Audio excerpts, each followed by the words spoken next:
Mecanismo da ação dos bisfosfonatos. Eles alteram o metabolismo normal do osso. O osso é constantemente submetido à remodelação. Esse processo se chama de turnover ósseo. Tá? E a deposição desses medicamentos inibe a atividade dos osteoclastos, impedindo a fratura do osso, e também alteram a atividade osteoblástica. Por quê? Porque quem sinaliza... Como? O turnover ósseo. O que acontece? Exatamente. O ósseo não tem pilô aqui, né? Mas tá aqui. O que acontece? Você tem uma célula gigante e multinucleada chamada de osteoclasto. Tá? Os osteoblastos produzem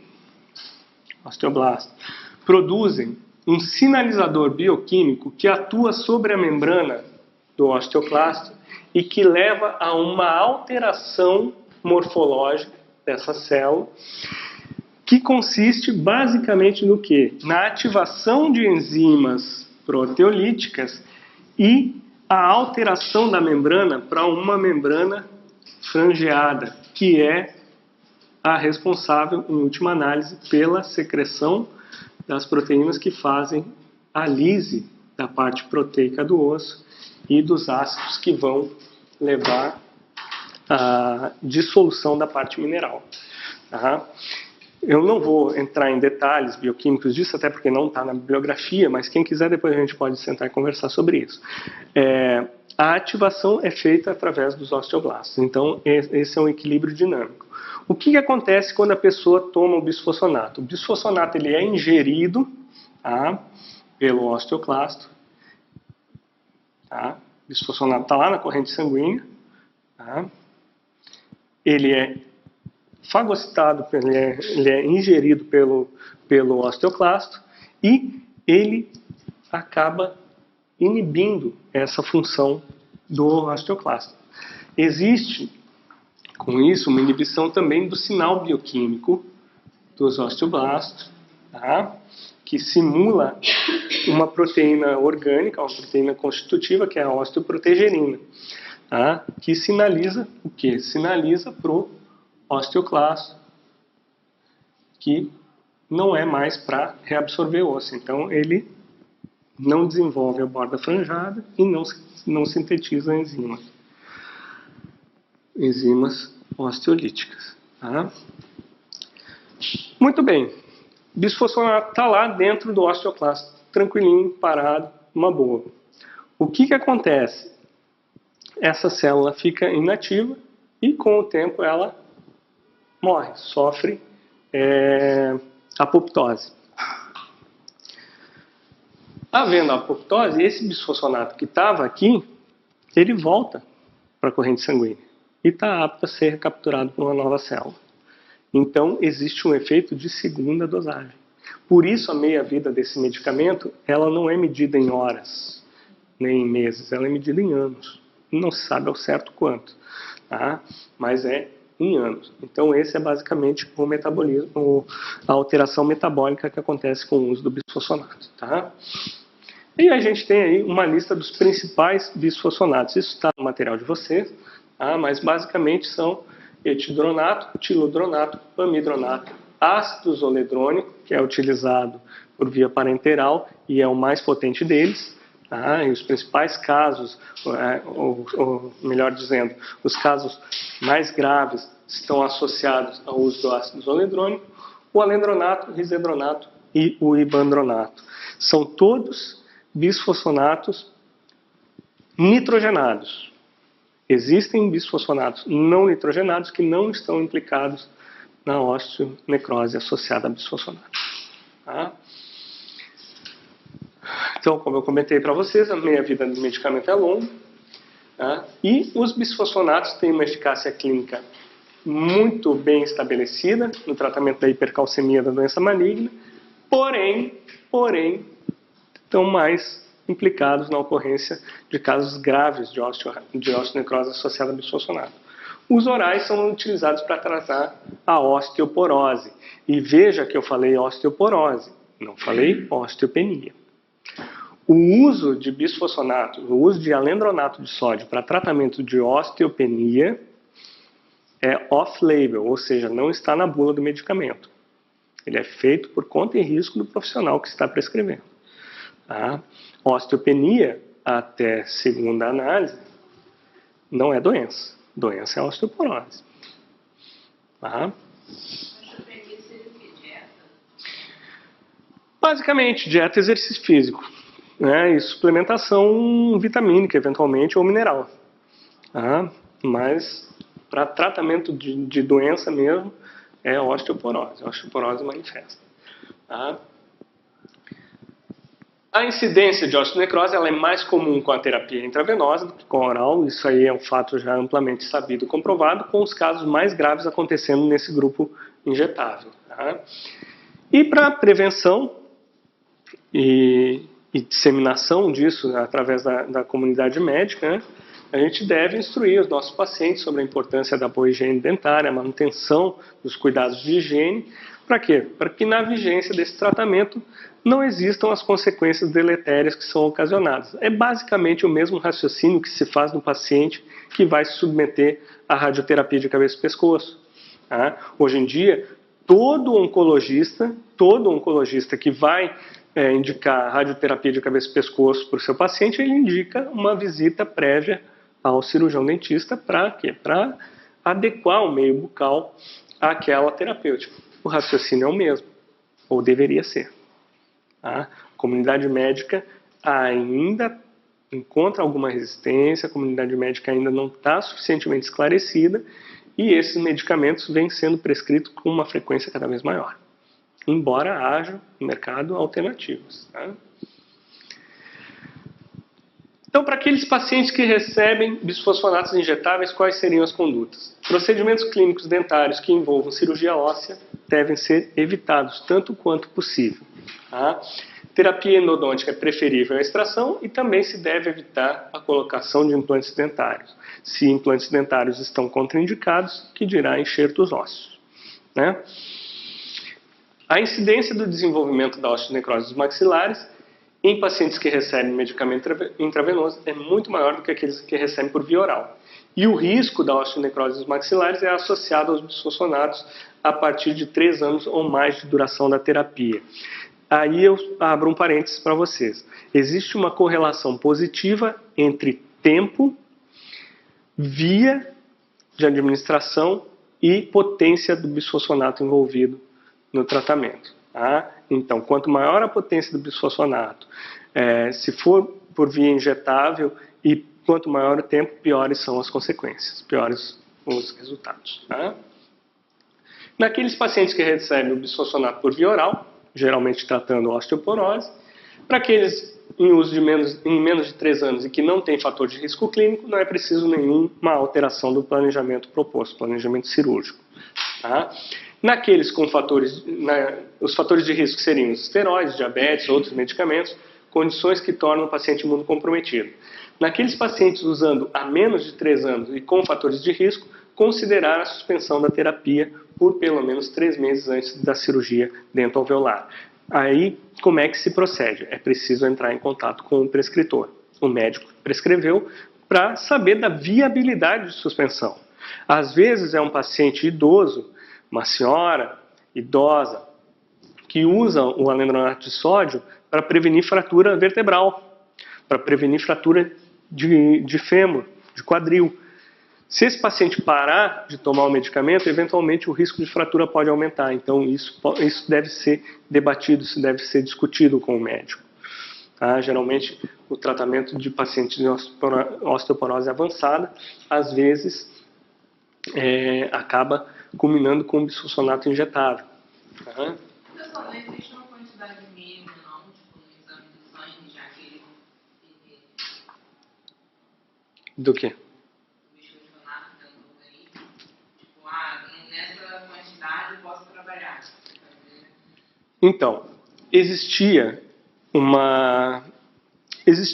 durante uma época uma certa uma certa polêmica sobre marcadores de metabolismo ósseo, que são utilizados nos pacientes de osteoporose de forma rotineira.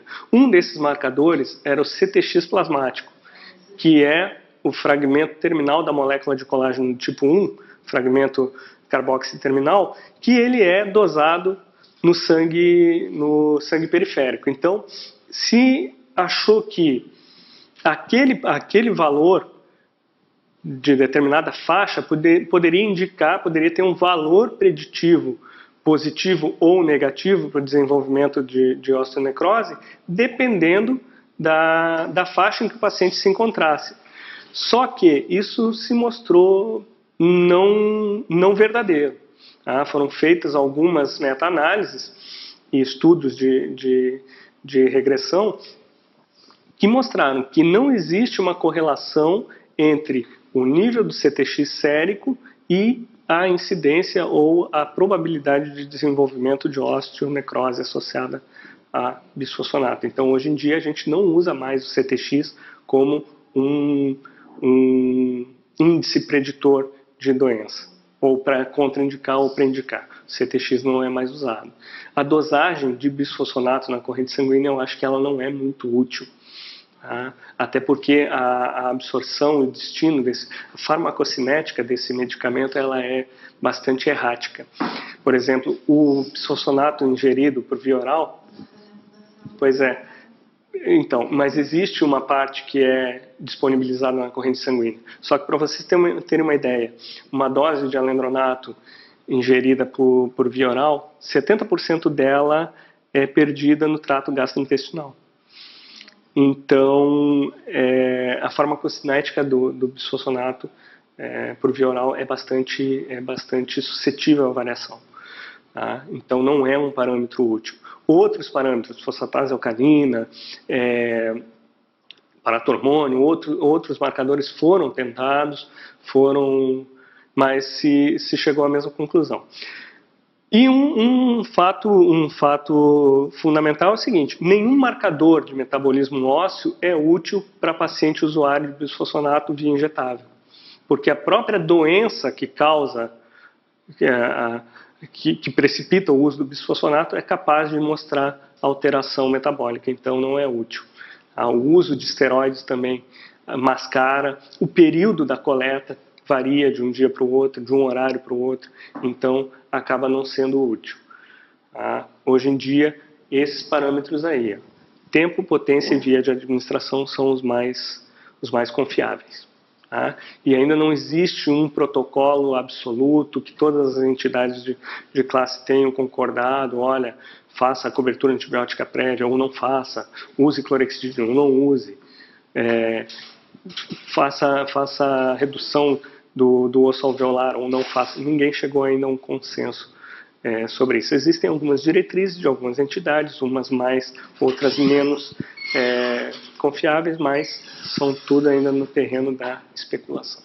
Tá? O que a gente tem é isso aqui, que basicamente é um extrato de um position paper da Associação Americana de Cirurgiões Maxilofaciais e é o que a gente segue hoje. Tá? É o que a bibliografia diz.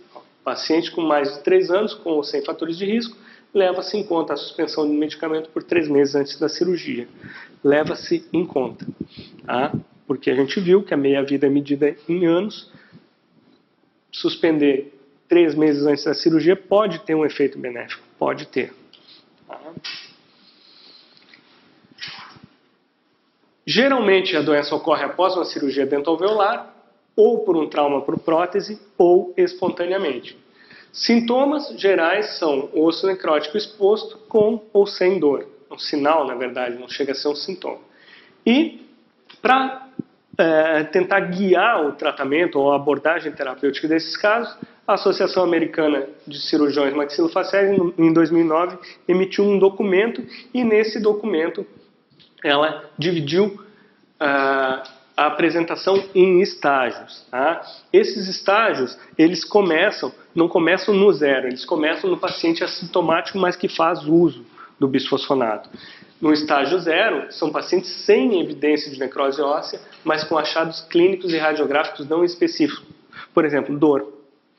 Um paciente que toma bisfosfonato não tem sinal radiográfico de osteonecrose, nem osso exposto, mas está com dor. Estágio 0. Paciente assintomático, estágio 0 são coisas diferentes.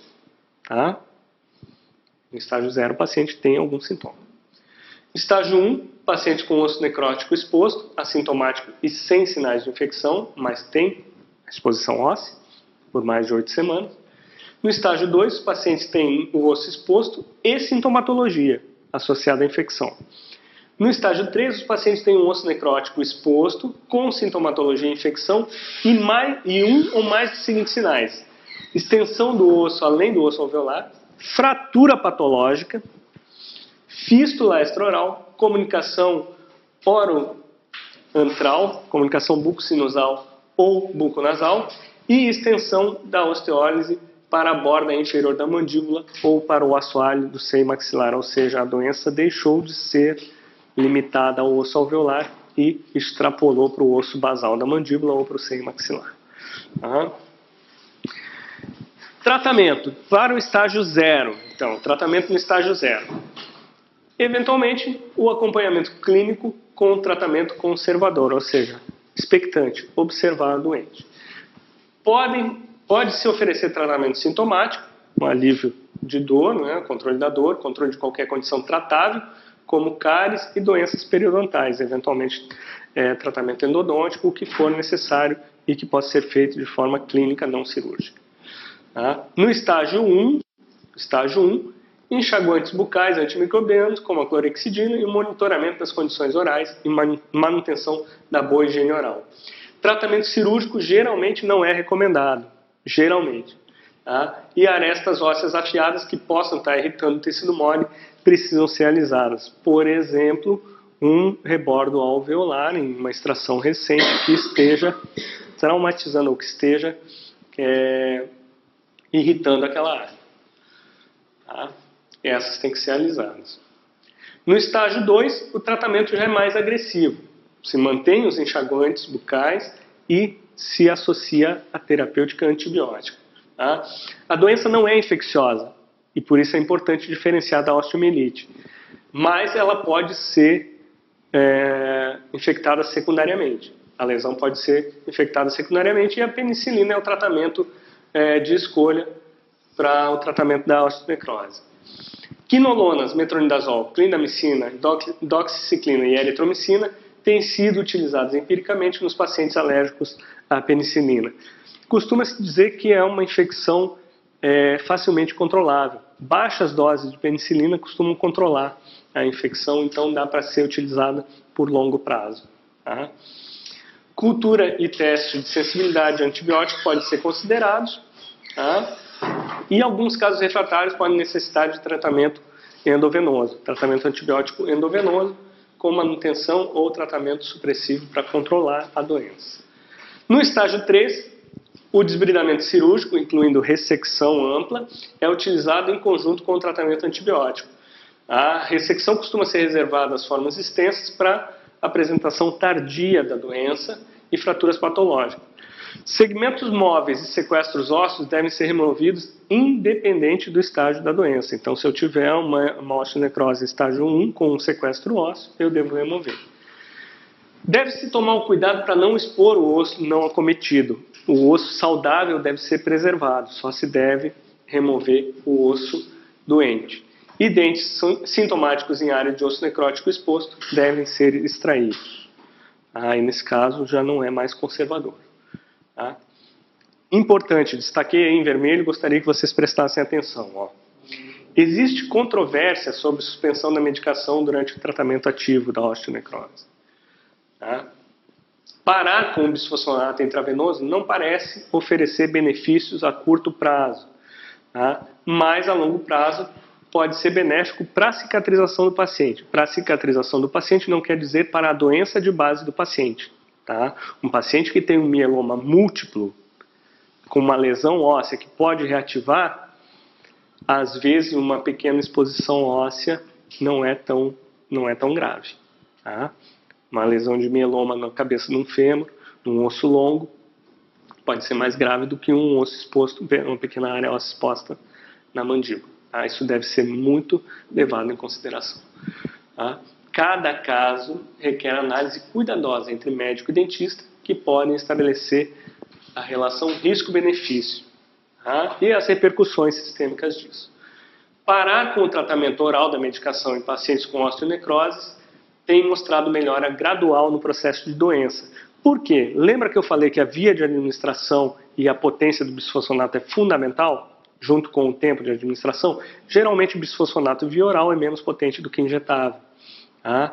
E geralmente a recuperação do metabolismo ósseo é mais rápida quando o medicamento é utilizado por via oral. Tá? A gente vai falar um pouquinho sobre infecções incomuns.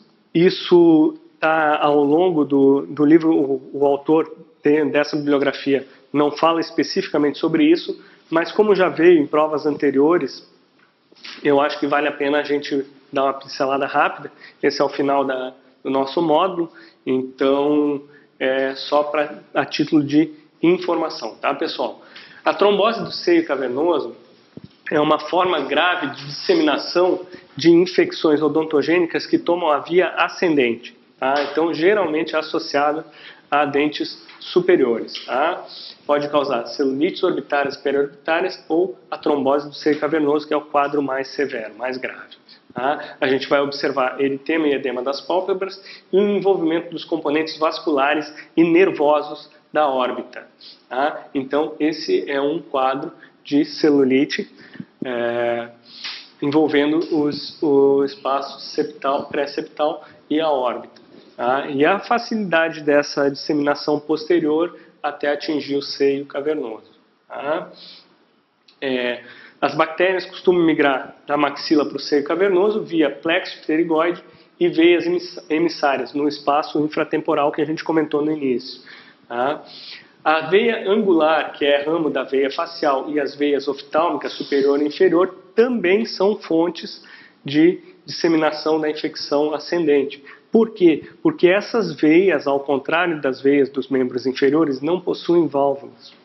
Tá? As veias dos membros inferiores possuem válvulas, o que possibilita que o fluxo retrógrado seja inibido. Nessas veias não existem válvulas, então o fluxo retrógrado pode acontecer com mais facilidade. Tá? E é uma infecção associada, um quadro associado a alta taxa de mortalidade. Tá? Aqui para ilustrar, então, o seio cavernoso. Seio cavernoso onde passam ramos nervosos que inervam a musculatura orbitária, musculatura do globo ocular, tá? E os vasos que nutrem essas estruturas.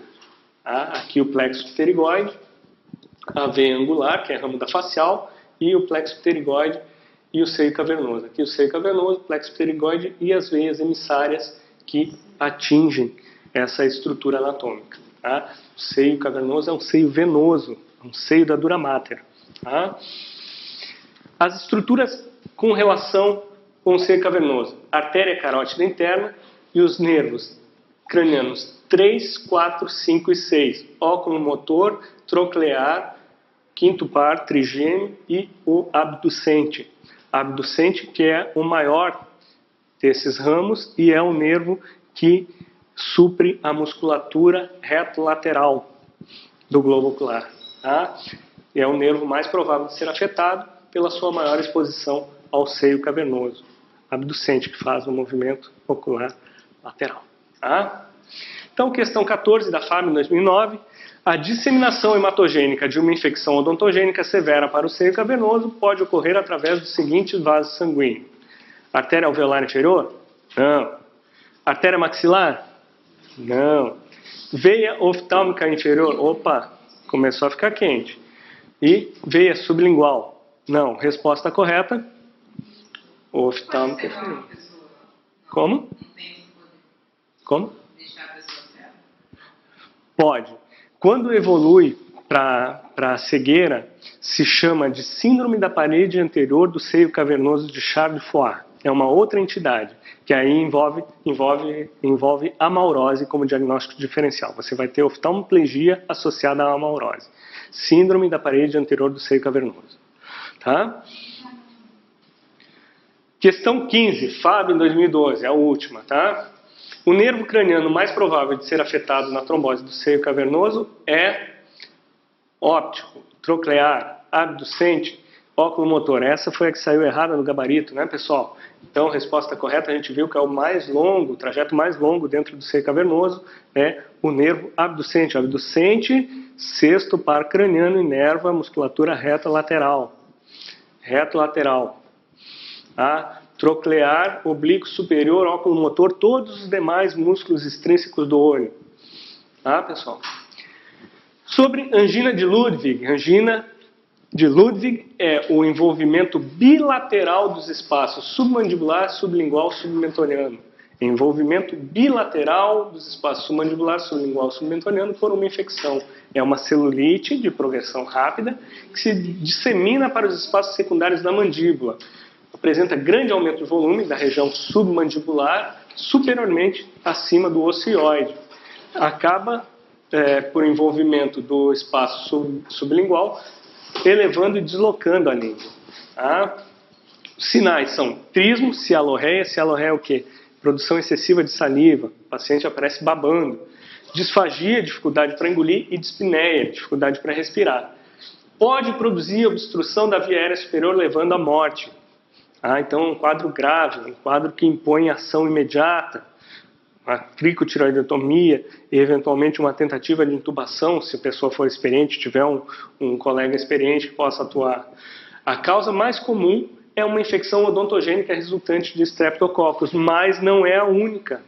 A angina de Ludwig também pode ser causada por infecção faríngea, ou tonsilar, das amígdalas. Deve ser tratado de maneira agressiva, com incisão e drenagem e antibióticos. Atenção à manutenção das vias aéreas, intubação ou cricotireoidotomia. Pessoal? Questão 6, então, para encerrar. Angina de Ludwig é uma celulite aguda de evolução rápida. A velocidade de progressão é preocupante, podendo provocar obstrução da via aérea superior e levar o indivíduo a óbito. Assinale a opção que representa os espaços faciais envolvidos no quadro clássico de angina de Ludwig. Então vamos ver. A gente nem precisa olhar para as alternativas. Os espaços envolvidos são sublingual, submentoniano e submandibular, o quê? Bilaterais. Então, resposta correta aí, pessoal, letra E. Submandibular, sublingual, submentoniano, bilaterais. E era isso, pessoal. Recomendo que leiam o edital. O edital saiu no dia 12. Nós temos vagas para cirurgia e traumatologia. Temos vagas para dentística, 2 vagas para cada. Tá? 2 vagas para dentística, 2 vagas para ortodontia, 2 vagas para prótese, 2 vagas para estomatopatologia e 2 vagas para radiologia. Então, recomendo que leiam o edital com carinho, com cuidado. Não percam os prazos de inscrição e não percam a prova. Tá bom, pessoal? Se precisarem, eu estou às ordens aí por mais alguns minutos para qualquer dúvida, qualquer esclarecimento necessário. Espero que tenham feito um bom proveito aí.